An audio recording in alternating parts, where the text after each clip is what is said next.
नमस्ते, मी योगेश कुटे. लेट्सअप खबर बातमध्ये तुम्हा सर्वांचं पुन्हा एकदा स्वागत. लोकसभेतील विरोधी पक्षनेते राहुल गांधी यांचं आजचं नारी शक्ती अ, वंदन या विधेयकावरचं आणि तसेच मतदारसंघ पुनर्रचनेवरचं भाषण तुम्ही ऐकलं आहे का? त्यातील 2-3 कॅचलाईन अतिशय चांगल्या आहेत. लोकसभेतील विरोधी पक्षनेता म्हणून राहुल गांधी यांचं जे भाषण आहे, त्या भाषणातील प्रमुख मुद्द्यांची चर्चा या ठिकाणी आपण करणार आहोत. सगळ्यात पहिल्यांदा जो मुद्दा आहे, राहुल गांधी यांनी एक जोरदार अशी पंचलाईन दिलेली आहे आणि ती पंचलाईन भाजपला 2029 पर्यंत लक्षात ठेवावी लागेल. त्यांचं उत्तर असं होतं की भारतीय जनता पक्ष म्हणजे भारतीय जनता नव्हे, भाजप म्हणजे भारतीय जनता नव्हे, भाजप म्हणजे भारतीय सैन्य नव्हे. त्यामुळं आम्ही जे बोलतो, आम्ही जी टीका करतो, ती भारतीय जनता पक्षावर टीका करत आहोत. भारतीय जनता पक्ष एक राजकीय पक्ष आहे. त्यामुळं भारतीय जनतेचा, भारतीय लोकांचा किंवा भारतीय सैन्याच्या आडून तुम्ही राजकारण करू नका, असं स्पष्टपणे आज राहुल गांधी यांनी सुनावलं. ही एक त्यांची फार मोठी पंचलाईन आजच्या भाषणातली ठरली. दुसरं एक गूढ त्यांनी किंवा एक क्ल्यू त्यांनी आजच्या भाषणामध्ये दिला. तो आहे नंबर 16 म्हणजे क्रमांक 16. या क्रमांक 16 वरती ते फार काही बोलले नाहीत. त्यांनी आपणच गेस करा, म्हणजे जनतेने ते गेस करावं असं आवाहन केलेलं आहे. त्यांचं म्हणणं असं आहे की या विधेयकावरचं पंतप्रधान नरेंद्र मोदी यांचं 16 एप्रिल 2026 म्हणजे काल जे भाषण झालेलं होतं, त्या भाषणामध्ये फारसा प्रभाव नव्हता. ते कन्व्हिन्स करू शकले नाहीत. त्यांचं जे भाषण आहे नेहमीच्या ऊर्जेसारखं नव्हतं. याचं कारण मी शोधलं. ते कारण मला सापडलं नंबर 16 मध्ये. हा जो नंबर 16 आहे, या नंबर 16 मध्ये सारं गूढ आहे, सारी उत्तरं लपलेली आहेत आणि हे गूढ काय आहे ते तुम्ही तुमचं शोधा, असं सांगून त्यांनी आपलं भाषण संपवलं. त्यामुळे त्यांच्या भाषणानंतर चर्चा सुरू झाली, नंबर 16 म्हणजे काय आहे.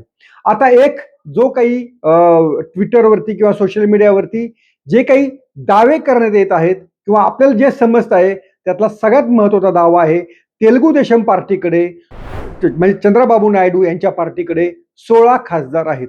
मग 16 खासदारांचा संबंध राहुल गांधी यांनी काही जोडलेला आहे का? दुसरी गोष्ट अशी आहे की 16 मधनं त्यांना, म्हणजे 16 मधनं त्यांना काही वेगळं काही नाव घ्यायचं होतं का आणि त्यातनं त्यांना काही सुचवायचं होतं का? तर अनेकांना असं वाटतंय की त्यांना एफस्टीन फाईलचं नाव घ्यायचं होतं, पण ते 16 असं म्हटलेलं आहे. पण ते पण काही जुळत नाहीये. नक्की त्यांना 16 नंबर मधनं काय सांगायचं होतं ते सांगू शकले नाहीत. तिसरा महत्वाचा मुद्दा त्यांनी असा सांगितला ज्याच्यावरनं भाजपचे लोक प्रचंड भडकले. त्यांचं म्हणणं असं होतं की जादूकार एक व्यक्ती आपल्या देशामध्ये जादू करून दाखवत आहे आणि ही जी जादू आहे, ही जादू खोटी आहे. जादूगार या शब्दावरूनच लोकसभेमध्ये हंगामा झाला. संसदीय कार्य मंत्री किरण रिजिजू यांनी राहुल गांधी यांच्या भाषणाला आक्षेप घेतला. संरक्षण मंत्री राजनाथ सिंह यांनी तर जादूगार हा शब्द पंतप्रधानांना वापरल्याबद्दल राहुल गांधी यांनी माफी मागावी अशी मागणी केली.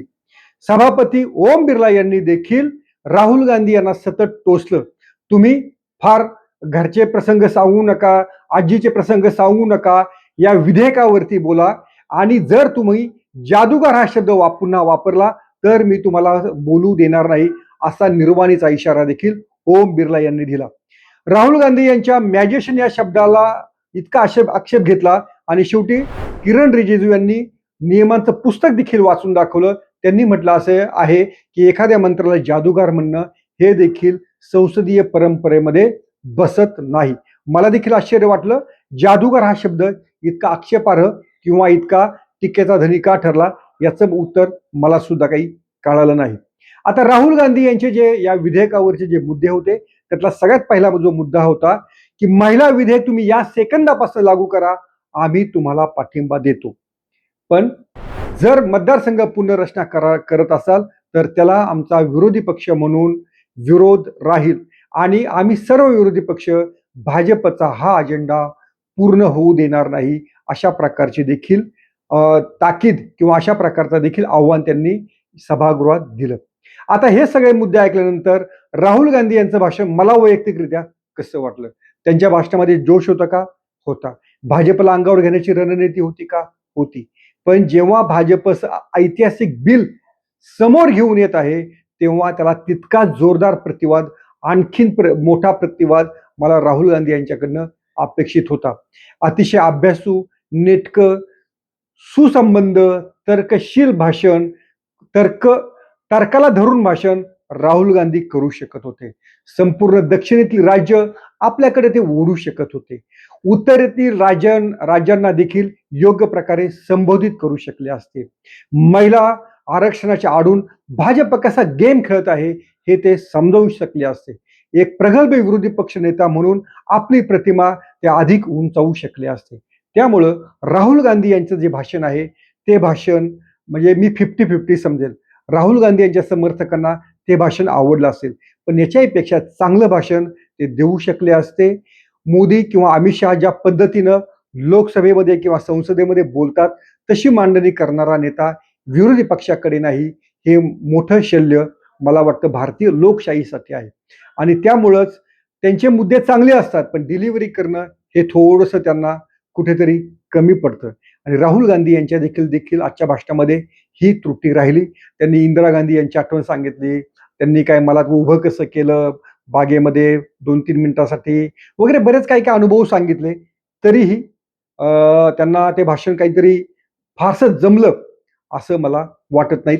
आधी म्हटलं तेवढे 2-3 पंचे जर सोडले तर भाजपला झोडून काढणारं, त्यांची रणनीती 2029ची उलगडून सांगणारं, महिला आरक्षणाच्या आडून या मतदारसंघाच्या पुनर्रचनेचा डाव हा भाजप कसा राजकीय सोयीसाठी आखत आहे, यातनं देशामध्ये कशी फूट पाडण्याचा इरादा त्यांचा असू शकतो, हे सारं व्यवस्थित राहुल गांधी आणखीन चांगल्या पद्धतीने सांगू शकले असते. राहुल गांधी यांच्या संपूर्ण भाषणाची लिंक आम्ही लेट्सअपवर दिलेली आहे.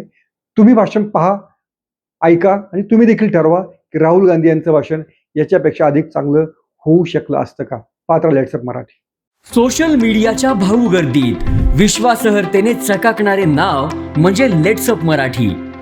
सगळ्यांना, सगळ्या नागरिकांना ती स्पीच, ती लेट्सअप वरील मुलाखती म्हणजे विचारांचा खजिना.